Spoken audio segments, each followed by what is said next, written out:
না এগুলোই সেল হয়েছে। এই কয়েকটা সেল করছেন, আর সেল করেননি? না না, আমি যা সেল হয়েছে আমি তো তাই এখানে ইয়ে করছি, এলিউট করে দিচ্ছি। এগুলোর সাথে তো মিলে না।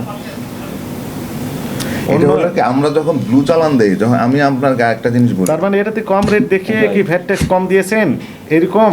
কোনটা? না এটা তো ভ্যাট ট্যাক্স না, ভ্যাট ট্যাক্স তো আমার যেটা নির্ধারণ করা গভর্নমেন্টের, আমি ওই রেটে দিচ্ছি, এর বেশি তো আমি করতে। এইটাতে এক রেট, আরেকটাতে দেখলাম অন্য রেট লেখা আছে যে।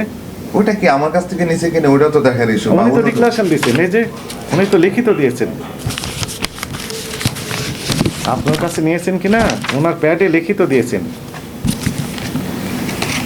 এই যে দেখেন, এম বাজার আমার পাকিস্তানি অরিজিনাল প্রোডাক্টস এর সাপ্লায়ার। তার মানে আপনি এম বাজার ছিলেন, এখন নাম আগে ছিল, এটা আমি ক্লোজ, আমরা আদাত কমিউনিকেশন না, আমরা আলাদা করে। আমাকে তারা তাদের নিজেদের ঠিকানা সহ কোনো বিল পাঠায় না, হোয়াটসঅ্যাপে চালানের কপি শুধু প্রদান করে। এই সেই চালানের কপি। ইয়েস,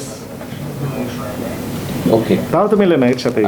আরো একটা বিষয় আছে এখানে, সেটা হচ্ছে উনি বলছেন যে এটা আগের, কিন্তু আমরা দেখতে পাচ্ছি যে 6/3 মানে এই মার্চ মাসের 6 তারিখ রিসেন্ট।